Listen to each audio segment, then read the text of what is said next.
Okay, I'm finally getting around to having a chance to do the on-air test of this SWAN 250 6-meter rig that John and I have been working on restoring off and on for about a year now.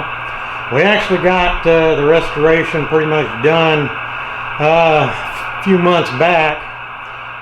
Just haven't had a chance to get the thing out here onto the hand desk and get it hooked up and get it in here in time for the local 6-meter net. Now this is Tuesday night, and I'm going to try to test it with the local Sandlapper 6-meter net, which meets on Tuesday nights. It's supposed to start at 2300 Zulu or 8 p.m. local time, but lately a couple of times I've tried to check into it. It hasn't started at 8. I think it may have changed their time to 8:30. It's about 2 minutes to 8 now, as you can see by the clock there on the speaker.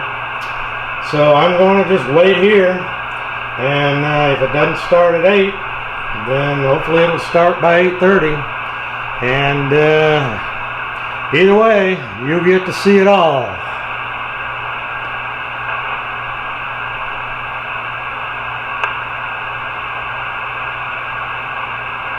I've already got the rig tuned up. I've had it warming up for about an hour and a half. I actually came out earlier this afternoon and let it warm up and went through the tune-up procedure. And you can see that digital frequency counter on there. I also checked to make sure that, at least according to it, that I was on the correct frequency, which is 52.500.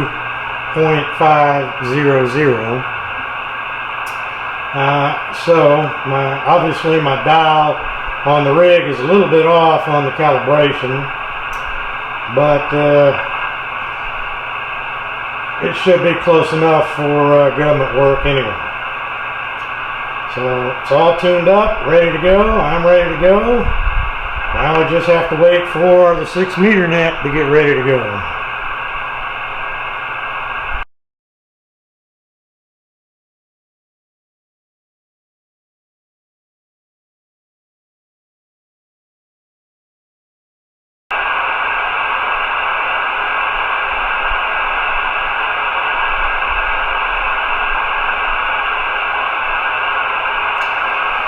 Well, I don't think I really need to have this frequency counter on. I only used it earlier when I was trying to make sure I had got it set to the proper frequency, regardless of what the analog dial reads. And I'm probably going to have to tune around once the net starts anyway, just to bring it in clear, because those of you that know sideband, even with a solid state rig, you usually have to do some fine tuning, because not everybody's rig is tuned in exactly the same way.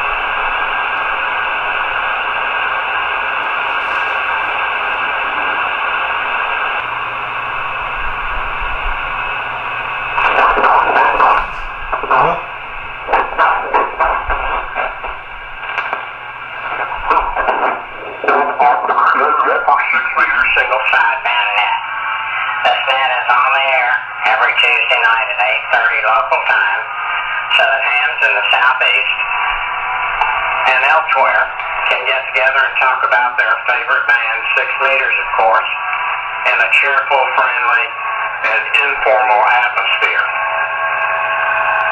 My name is Paul, Papa Alpha Uniform Lima. My call sign is K4IRT. I'll be your net control for the net tonight. I'm located in Lexington, South Carolina, in Grid Square Echo Mike 94 India Alpha. And this is our 19th year of the Sandlapper net being on the air. We'd like to extend a warm welcome to everyone who is going to be with us tonight. and tell you how much we appreciate the opportunity to talk with and hear from each of you every Tuesday night to find out what your own special 6-meter interests and activities are. And if during the net you have any equipment you'd like to offer for sale or to trade, please be free to do that here. And as well as asking if anyone has anything any particular piece of equipment that you might be seeking. Someone on the net may just have it. We also have a period where people can make announcements, and we do accept traffic, although we seldom have any. Just a quick reminder that coming up in the very near future is the well-known and well-loved Shelby Ham Fest in Shelby, North Carolina, at its original location on the fairgrounds. That is the weekend of September 7th and 8th, I believe are the right dates, Saturday and Sunday. So we're planning to be there and hope to see as many of you there as we possibly can. Couple of quick things. When you check in, let us have your name, call sign, location, and grid square, please. We'll pass it back to you for any roundtable comments you have. And just a reminder, we're always glad to hear about band openings, DX contacts, QSL cards, equipment, antennas, anything of that nature about your particular situation. Part 1 is for traffic and announcements. Part 2, short time check-ins, mobile station check-ins, and out-of-state station check-ins. Part 3, general check-ins from any station in any location. That's how we do it here on the Sandwiper Net.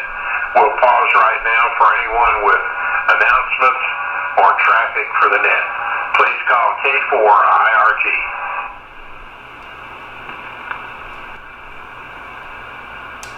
K4IRT. This is Kilo Foxtrot 4, Charlie Zulu Victor, Terry in Northeast Columbia, and I could use a bit of on-air assistance. Okay, sure. What's your name? Name here is Terry. I've been on here before, but not for quite a while. Okay, Jerry. And you're KF4 Charlie Zulu Victor, right? That's correct. Kilo Foxtrot 4, Charlie Zulu Victor. Name is Terry. Tango Echo Romeo Romeo Yankee. Okay, Jerry.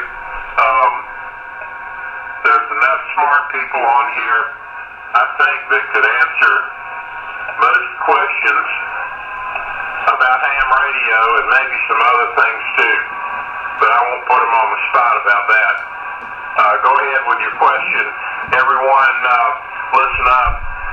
Jerry's in Northeast Columbia. He has a radio-related question, and he would appreciate hearing from anyone who has a response to his question. His call sign is Kilo Foxtrot 4, Charlie Zulu Victor, and his name is Jerry. Go ahead, Jerry. You have there.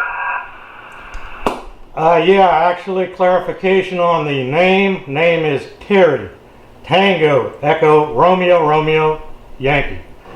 The question I have is concerning this SWAN 250 I just finished restoring. I'm just now getting a chance to do the on-air test, and I wanted to find out how the signal, the frequency stability, and the audio is. How did I do? Okay, sorry about that, Terry. Tango Echo Romeo Romeo Yankee. Well, it sounds great to me. It's clear. 250s are known to wander a little bit as they get good and warmed up. So I don't know how long you've had that on, warming it up. But it's not something real drastic If it wanders, it will either go up or down ever so slightly as it warms up to full operating temperature and then stabilizes at that temperature. That was my first 6-meter radio, as a matter of fact. Not the precise one that you have, but that model, the SWAN 250 Charlie. I believe my model was a C model. I think that's right. And I collected quite a bit of different parts that go with that radio, and the accessories, I should say, and ended up selling the whole kit and caboodle to a gentleman up in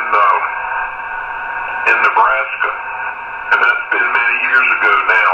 But that's a super radio.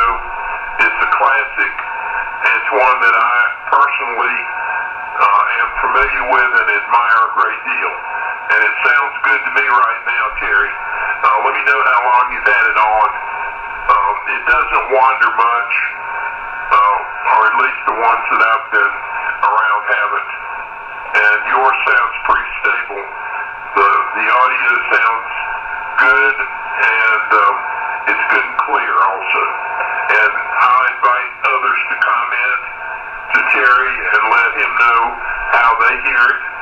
And Terry, in a minute, we'll call Ray over in Georgia and ask him if he's hearing you over there, and get him to, he's got a scope he can put on your signal and tell you some very interesting and technical things about your signal as he's hearing it over there. By the way, mention what kind of an antenna you're using also, Terry, so we'll know. Is it omnidirectional? Is it rotatable? Is it a vertical? Is it a Yagi? A few things about the antenna. Okay, well, first of all, it's been warming up for quite a while, and I've been working on restoring this rig off and on for at least a year. And one of the things that I did was to replace a lot of the components with much tighter tolerance components to hopefully make it more stable. I also added a fan over the finals. The antenna I've got is nothing special. It's an omnidirectional. It's a PAR OA50 omni angle up about 20 feet. And full disclosure here, I'm in the process of videoing this session for my YouTube channel, where I did a series on the restoration that I did of this rig. It's an older 250, the original one, not the Charlie. Okay, Jerry, well that's very interesting. You'll have to tell us how to find you on YouTube, because I know I would like to watch that video, and I'm sure some others would also. The rig sounds very good, and it sounds like you've gone about it in a very proper fashion, and it sounds like your hard work is showing through right now. Let me ask Steve how he's, and you're using a PAR loop also, which is a very good antenna. It's omnidirectional, which means that it hears pretty good all the way around, versus a directional antenna that hears real good in certain directions, but not real good all the way around. So it's kind of a give and take thing. I'm on a Cushcraft 5-element Yagi that's horizontally opposed, and mine's up about 60 feet. I'm in Lexington at about 700 feet above sea level, roughly, and I am pointing in your general direction toward the northeast right now. So let me ask Steve how he's hearing you up in Little Mountain, and any others who are hearing Charlie Zulu Victor in Northeast Columbia. I know he would welcome your comments and a report on his signal. And Steve, once you're done, if you'll pass it to Ray and see if Ray is hearing Terry over in Gillsville, Georgia. This is K4IRT with the Sandlapper 6-meter single sideband net. Right now we're listening to Terry in Northeast Columbia, who's has restored a SWAN 250, and he is using that now and soliciting comments on his the quality of his signal. He's operating it off of a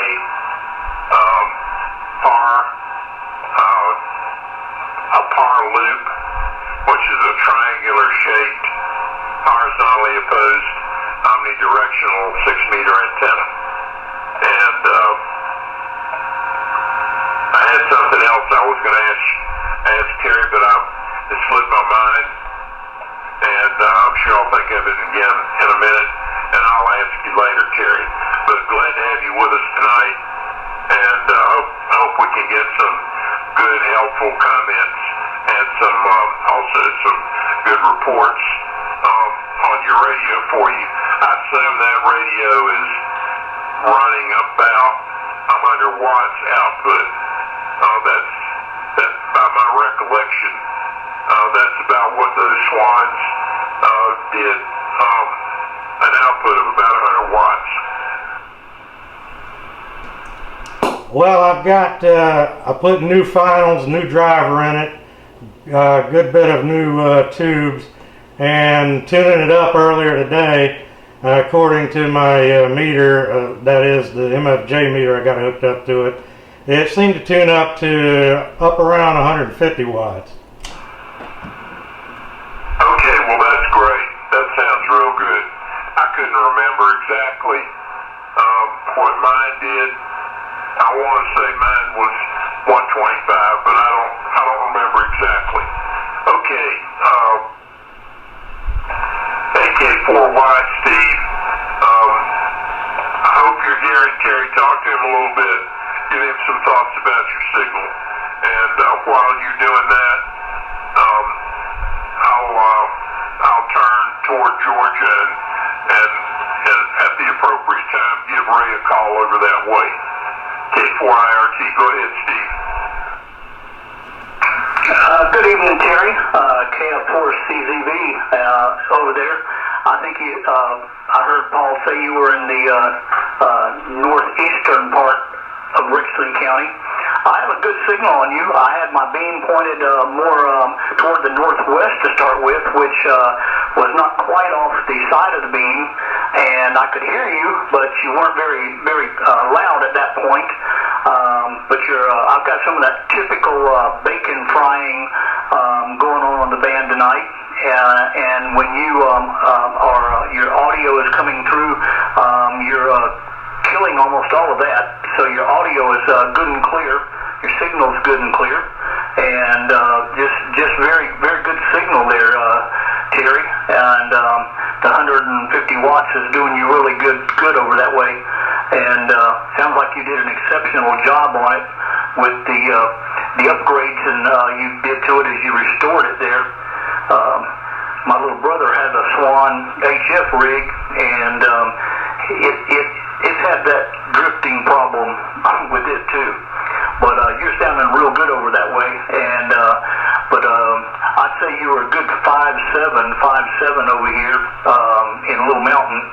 I don't know exactly where you are. I can't get to my computer to pull your call up, but I'm running a M square up about 50 feet, 55 feet, and it's a 7-element, and so you should be able to hear me pretty good over that way. Back over to you, Terry. KF4CZV, AK4Y. AK4Y, this is KF4CZV. I appreciate your comments, and the microphone I'm using is an older astatic hand mic. Don't know the model number. It's not the not the D104, it's an older one, but that seems to work pretty well. And I'm over here in the Sand Hills area of Columbia. Okay, well, I'll adjust my beam there just a little bit. That's maybe going to be a little bit better on you there. I was down below east, and usually just above east gets me over toward the Camden area, and that's in that general direction. Had a friend who used to live over there, but it's doing you a real good job there, and glad to have you come in here tonight, and hope you plan on having a lot of fun with it. And that Par Loop has got a good reputation. Paul didn't say anything about it, but we had a fellow that used to check in here, Bill, years ago. He was coming back from out west, and he had a Par Loop on his pickup truck. And somewhere out in Missouri or Arkansas, somewhere like that, on a Tuesday night like this, he checked into our net from way out there with a Par Loop. So they will get you out there, Terry. Paul, you ready to call Ray there? Because I'll have to adjust my beam to do it. Yep, I'll do it in a second, but someone else came in just now and said that he was hearing Terry also. Who was that station? Come back again, please.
Charlie Zulu Victor, go ahead and contact K4 Alpha X-Ray Victor direct.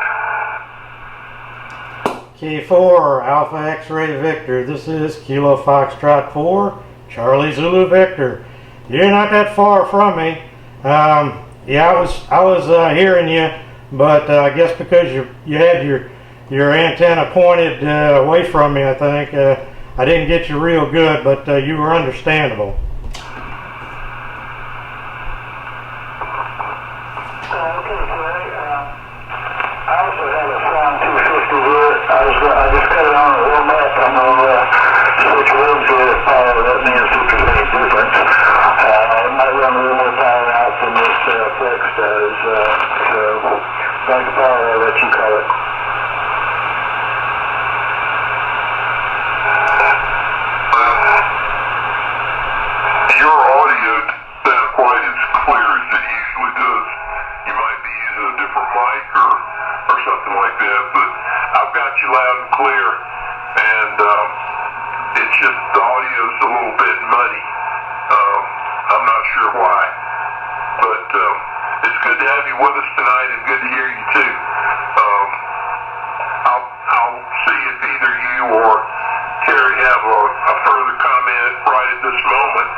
This is KF4 CZV.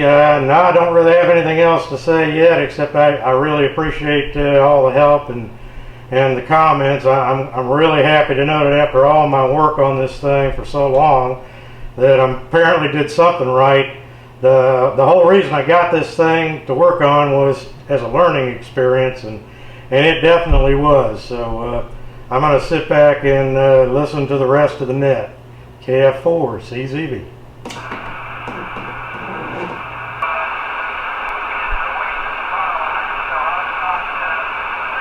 Well, I'm just waiting for a chance to sign off for the night.